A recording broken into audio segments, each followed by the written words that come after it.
We have been an integral part, as far as we are concerned, at least of the RSPO framework for over 10 years. We have been providing our accreditation and assurance services to RSPO. During this period, we have obviously conducted hundreds of assessments. We have seen hundreds of certificate holders. We have seen obviously all the certification bodies. We have seen many auditors. So we consider that we have fairly good understanding of the on-the-ground challenges that certificate holders or certification bodies have in interpreting, but also implementing and verifying compliance. Additionally to this practical experience, we have also been conducting a data analysis that goes back to 2017 of all RSPO P&C audits.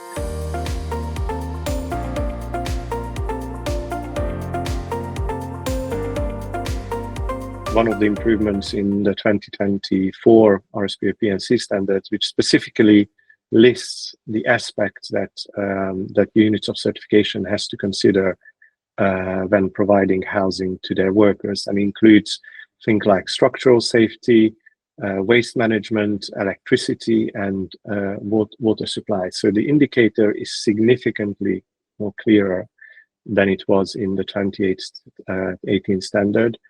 It leaves significantly less room for misinterpretation.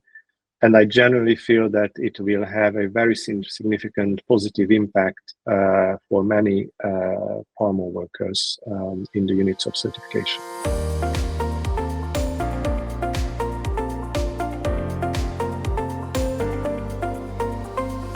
Yes, I think the two, the auditability and the implementability, really goes hand in hand. So from a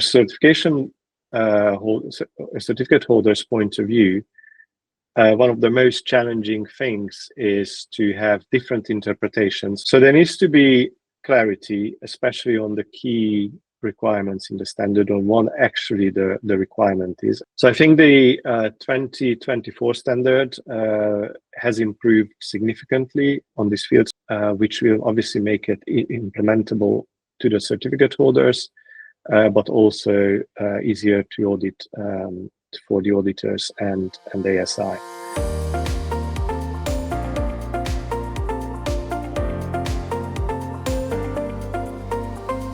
Growers want to have clarity on the requirements, and they want to have stability. They don't want sort of changing requirements, changing interpretation from one year to another. The most important thing for the growers is to have clear definitions for what the actual requirement is. So then they can build up their RSPO management systems around these clear requirements. So I think that's where the biggest sort of gain is.